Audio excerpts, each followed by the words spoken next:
CFA November 2026 scholarship has now started, but बहुत ज़्यादा changes हुई है in terms of the essay that you have to write to get this scholarship. पहली बात, what is Access Scholarship? Access Scholarship CFA ने उन students के लिए लाए हैं जिनको financial hardship है and उनके लिए, ताकि उन लोगों को scholarship मिल जाए और वो लोग CFA करें.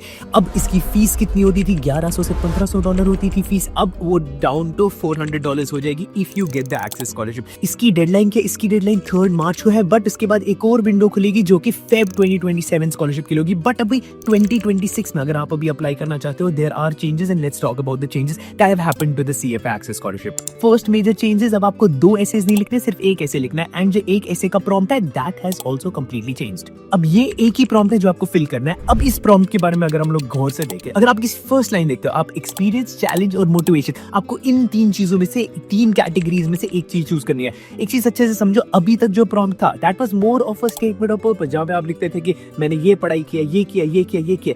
अब वो सारी चीजें नहीं लिखनी है. अब आपको एक पर्सनल एनेक्डोट देना है, एक एक्सपीरियंस देना है जो आपके साथ हुआ था. So it should be more on a story basis than talking about कि मैंने ये किया लाइफ में, ये किया लाइफ में, ये किया लाइफ में. We don't need to know all of those things. Give me a story जो आपकी लाइफ में पर्सनली हुई होगी, उसके बारे में आपको लिखना है. अब इसी का सेकंड पार्ट देखोगे तो they want you to talk about ethical standards, financial inclusion और लीडरशिप. अब इनमें से आपको क्वालिटीज दिखानी है कि आप में ये सारी क्वालिटीज हैं. कैसे करेंगे, कैसे लिखेंगे हम लोग ये पूरा ऐसे? Let me talk about step by step कि अगर आपको ये ऐसे लिखना है कैसे लिखोगे. फर्स्ट पैरा, आप 60 to 80 वर्ड्स में एक मूवमेंट डिस्क्राइब करो या एक चैलेंज डिस्क्राइब करो. जितना ज्यादा पर्सनल हो पाएगा उतना ज्यादा अच्छा. ये नहीं बोल देना कि इंडिया में फाइनेंशियल इंडस्ट्री अच्छी नहीं है तो मैं उनको ठीक करना चाहता हूँ. सब लोग इंडिया में वो बोल देंगे ना. What do you have in person?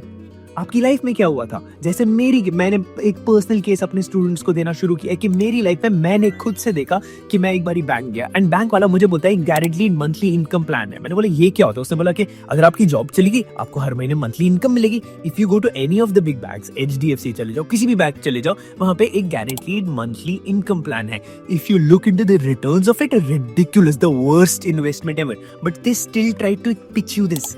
Otherwise you like pitch करते हैं. व्हाई? बिकॉज इसमें banks give you the worst returns, but as a normal person पता ही नहीं होता हम लोग को 3.5% रिटर्न मिलता है. इससे ज्यादा तो मुझे FD में पैसा मिल जाता, बट मैं ये बना रहा हूँ बिकॉज मुझे कोई पिच कर रहा है. अब this bank person told me कि आपकी लोकेलिटी में 6 लोग ये करते हैं, 8 लोगों की लोकेलिटी है, 6 लोग इसमें इन्वेस्ट करते हैं. भाई इन लोगों को हेल्प चाहिए. एंड CFA क्योंकि मैंने किया, now I went to those people and told them कि ये फिक्स करो. Now, this is a personal anecdote. ऐसे आप हजारों एनेक्डोट्स ले सकते हो. मैंने कभी फादर को एक गलत फाइनेंशियल डिसीजन लेते हुए देखा था, या फिर मैंने अपने कजन किसी को भी कुछ भी फाइनेंशियल डिसीजन लेते हुए. सो bring a personal story. It should be interesting and it should have real facts. जितना ज्यादा रिलेटेबल करोगे, जितना ज्यादा ह्यूमन बनोगे, उतने ज्यादा चांस होंगे स्कॉलरशिप मिलने के. जितना ज्यादा इसको ब्रांड्यूलर स्केल पे ले जाओगे उतना कम चांस होंगे. सेकंड, 70 to 80 वर्ड्स में वाई CFA लिखो. Why you and why CFA. आपको CFA हेल्प कैसे कर सकता है? अगर मैं यहाँ पे होता ना, मैं इसको एक डिफाइन करता ABC एक्सपीरियंस की तरह से. A is what has happened, अपने पास्ट का कॉन्टेक्स्ट दे दिया. C is where you would want to see the world, या फिर what do you want to fix in this world. जितना ज्यादा अच्छा प्रॉब्लम होगा, जितना ज्यादा नोबल कॉज होगा, जितना ज्यादा आप दिखा सकते हो कि ये अच्छी चीज है, that is C. B is how you would do it. And यहाँ पे आपको अपनी लीडरशिप स्किल्स दिखानी है, एथिक्स दिखाने हैं. सो A, आप कहाँ से आ रहे हो, C, आप कहाँ जाना चाहते हो, B is you, how you will take people to that journey. तो ये करने की कोशिश करो in second paragraph. Third paragraph में 60 to 70 वर्ड्स में बताओ कि आपने इनिशिएटिव्स क्या क्या लिए थे, अभी तक आपने क्या क्या किया है, फाइनेंस इंडस्ट्री में क्या क्या किया है, आप कैसे, व्हाई यू, आपने क्या किया है. क्या आपने कभी किसी इंसान को इन्फ्लुएंस किया है किसी अच्छे फाइनेंशियल डिसीजन की तरफ से? क्या आपने किसी ग्रुप ऑफ पीपल को इन्फ्लुएंस किया? तो यहाँ पे जितनी ज्यादा आप लीडरशिप स्किल्स दिखा सकते हो उतना ज्यादा अच्छा होगा आपके लिए. And fourth paragraph, as we talked about, कि आपको फाइनली करना क्या है. फाइनेंशियल लिटरेसी इंप्रूव करनी है या फिर आपको वुमेन एम्पावरमेंट करना है, क्या करना है?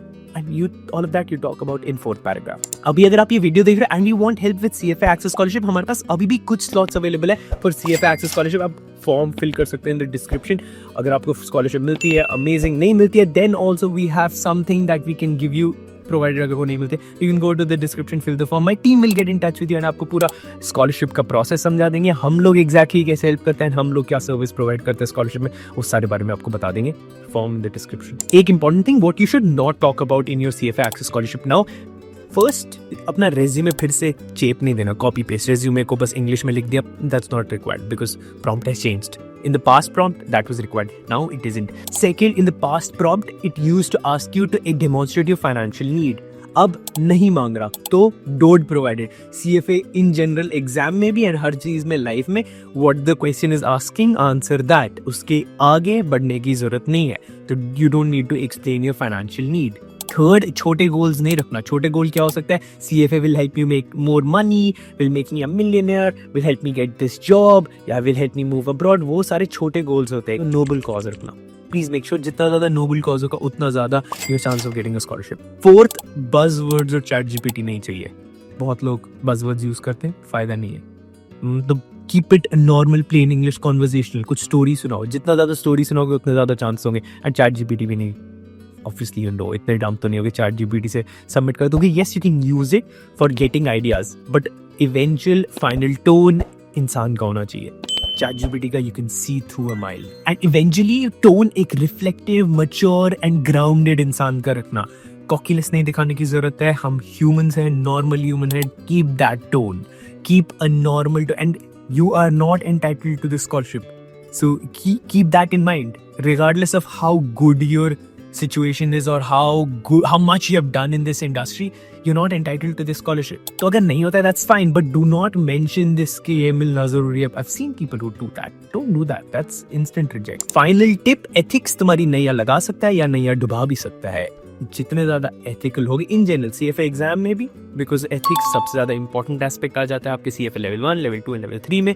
सिमिलरली जितना ज्यादा एथिकल हो पाओगे स्कॉलरशिप एप्लीकेशन में, उतना ज्यादा you have a better chance. अब एथिकल कैसे हो पाएंगे? We help with all those things. मैं आपको बता सकता हूँ कि how can you be a human, but eventually majority of the things should come from you as a person. Heart से आनी चाहिए। Also, if this video excited you, तो I have made another video on CFA। ये पूरा video बना रखा है 2026 में क्या क्या चेंजेस हुई है। अगर एग्जाम देने वाला हो, this is going to be super useful for you. What's this? And yeah, अगर access college में चाहिए, fill the form in the description.